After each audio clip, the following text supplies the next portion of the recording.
Hi, Charmaine Hammond here. We're here to do the People Conference follow-up webinar, and I'm really excited about today's webinar. Reasons. I love talking about how to heal the corporate culture. And the second reason is I love Kara, Kara Darren coordinated alongside her amazing group of volunteers and team members, the People Conference in Edmonton.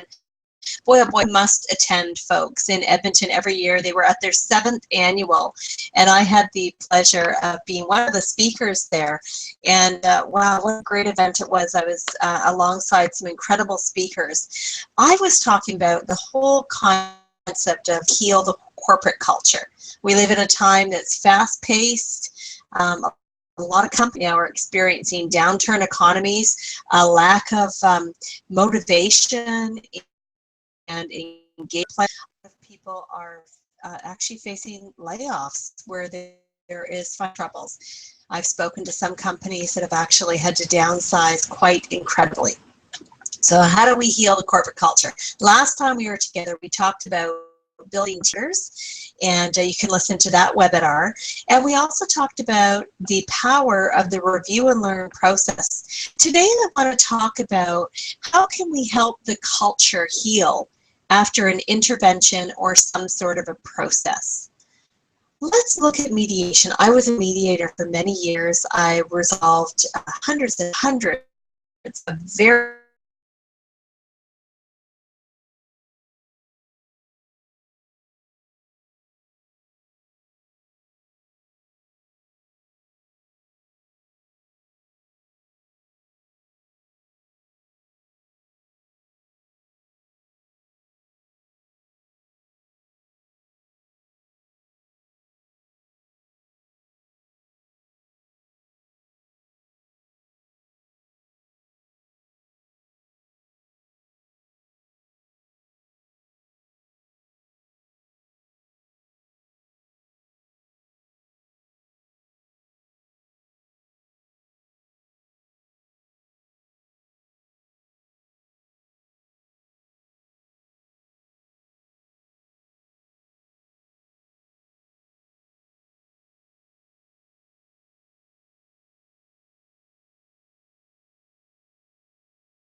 and not getting resolved, what happened was the issue kind of blew up.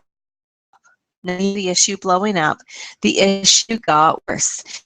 And it got worse. What happened is that more and more people involved in the conflict. You see it all the time, right? More and more people who were not involved got involved in the conflict. It got out of hand. Drama happened. High emotional commitment to the problem, and it ultimately affected not only the working relationships but the ability to do the work. People were off on stress leave, sick leave, and it just kept growing ugly heads. And by the time I got called in, there were many messes to be fixed with this team. There was the original conflict with the two people, but that was so out of proportion now because the leader had waited so long to bring somebody in and actually didn't take a lot of steps to resolve it because they simply didn't know how. It happens all the time where somebody in a leadership role doesn't know how to resolve the conflict or how to address it, so they simply let it go and hope to goodness that it'll get sorted out. And from my experience, it never gets sorted out. It needs some sort of an intervention or a process. So I get called in, I've done the pre-mediation, I've met with everybody separately, I've met with the two originating folks that had a conflict a couple of times. We are ready to go into the process. I decided actually to do a group team process first because the conflict now involved everybody. It wasn't just the two people. So I actually met with them a couple of times to coach them to help them to be ready team process. And this is all what I talk about, healing the corporate culture. By me providing some conflict mentoring, some conflict skill teaching and mentoring to them, they were in a much better space to be able to come to the table. Much better space. Here's where it gets interesting. The rest of the team members, though, were expecting from people to show up. Seriously, they were shocked at how together these two people who had been fighting for a long time were. And it threw a kind of a bit of weirdness, to be honest, in the room. And as a facilitator, it took me a little bit of time to get the group to a place where they could start having conversations. Now, what was really important to notice here is that as I facilitated the group in the conversations, we then ended up doing a mediation with a smaller group of people that needed to resolve the conflict. So see how we have a couple of different processes. One ended and a new one began. What I did after the mediation, which was successful, so the two people that kind of worked out their differences. We had another smaller group of people that went through mediation, completely different set of issues. They worked through, but as I brought the team back together. And the reason I brought the team back together is that none of these agreements were actually going to work if people on the team did not change their perceptions of one another and didn't change their actions, their behaviors. So that's what I did, as I worked with the team about creating a new way of working together better. Probably met with them about 3 times afterwards, I would say. We created an agreement, so actually a team charter, just like we talked about before. But here's some other things that I did to just support the team, because they worked so hard. This team worked so hard at resolving the issue, talking about things that were really tough for them to talk about. They put tremendous faith and trust in to get through this together, and they worked on building relationships. And I wanted them to be successful, just like each of them wanted their team to be successful. So we didn't actually stop just at the facilitation, the mediation, and the team charter. I actually worked with the leader and some of the people on the team to create monthly articles and information that could go into their specific department monthly up email. We actually worked on, I guess you could call them newsletter articles, short articles about teamwork, listening skills, communication, conflict management, resilience, having the courage to stand up about your challenges in a way that you feel like your team is supporting you. This was a group that worked somewhat in the social services industry, so it was important for them to know about compassion fatigue. It was important for them to know about how they could support each other so that they could better support their clients. And all of this was worked on with the team, and they had access to new information every month. A couple of other things that we did is we also wrote some some checklists, some resources that they could use. What I thought was so cool is that they also adapted them to be able to use with their clients. And I thought that was really interesting, that what they were working on with a team was filtering out to support the clients that they served. And I thought, wow, this is really what it takes to make the world a better place. I also provided them with information, and one of the videos that we watched at the People for People conference, the and Blame video by Brene Brown.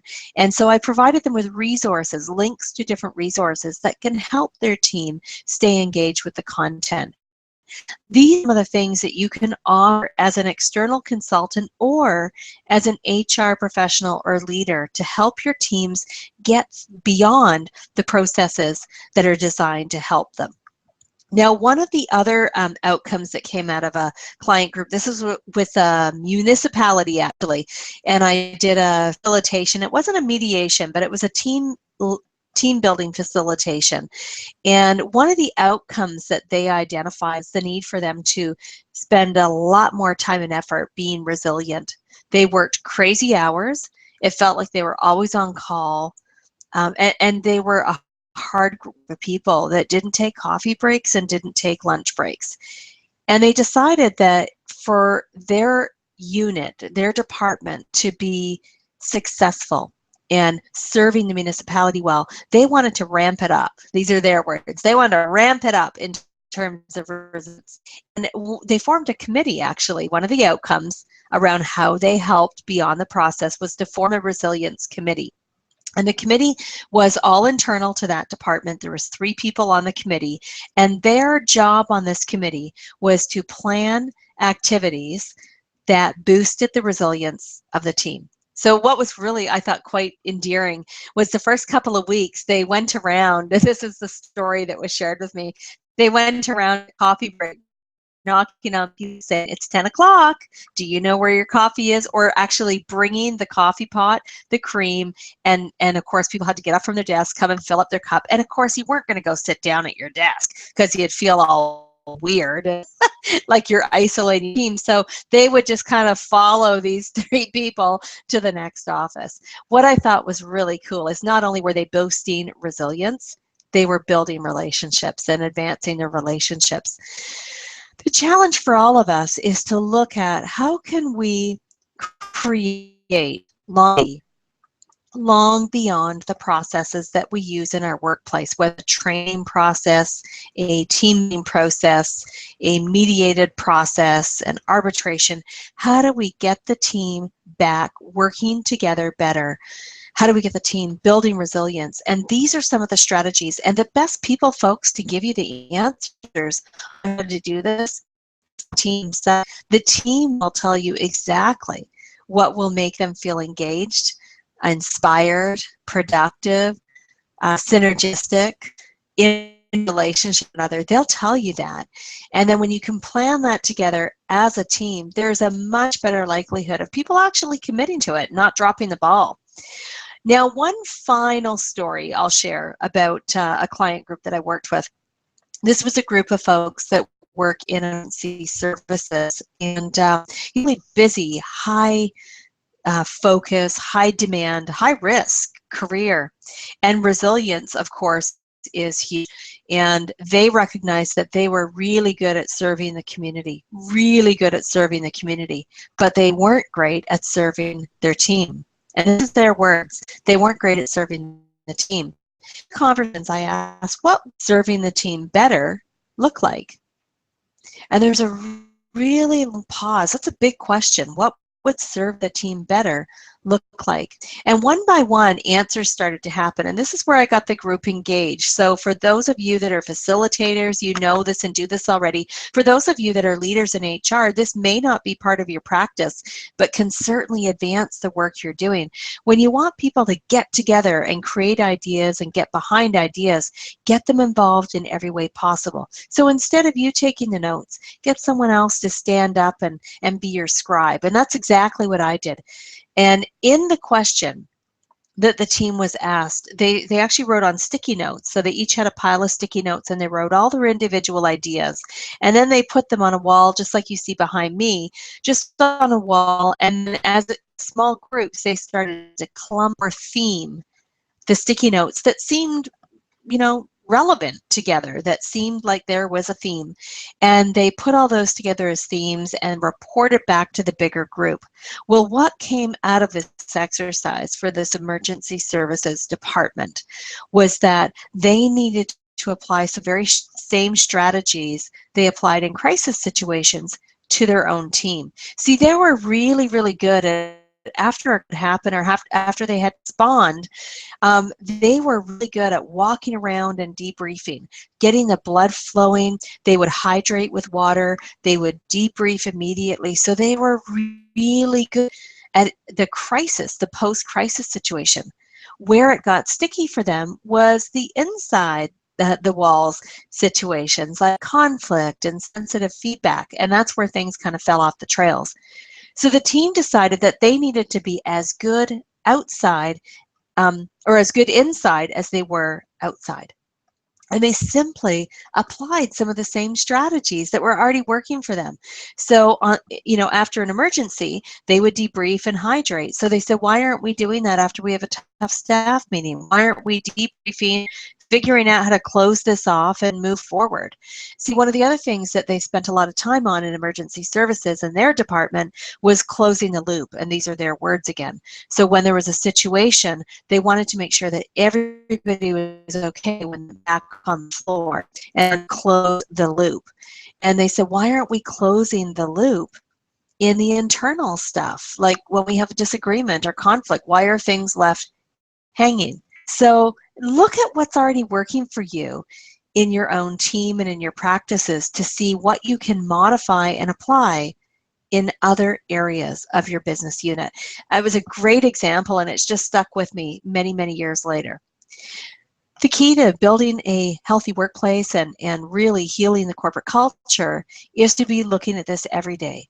And this comes in the form of being attentive, showing up present, communicating in your team, having regular meetings, creating a team structure like a team charter. People are invested and behind helping the team function better together. Resolve issues early on. Don't let them fester. Even if it's not a conflict, but you've got something under your skin and it's affecting the relationship with someone, let them know. Give them the chance to make it right. Look at forgiveness. Sometimes to forgive ourselves for the mistakes we make. It's very true. Sometimes the biggest roadblock in life and in business is us. Sometimes my biggest hurdle is none other than me. So get out of our own way.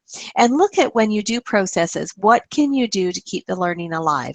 Articles, newsletter mentions or articles, resources, training, time together as a team. Everything you do in that way will help build a team and help them be resilient. So this is part of what I do when I work with companies in terms of training, facilitation, and consulting. I really, really appreciate you coming on today to listen and share in the conversation. I hope that you're able to take away at least one strategy and apply it in your workplace. Let's stay in touch. My website is charmainehammond.com. You can find me on LinkedIn. Let's stay in touch, and together I know we can make a difference. Thanks, Charmaine Hammond, signing off.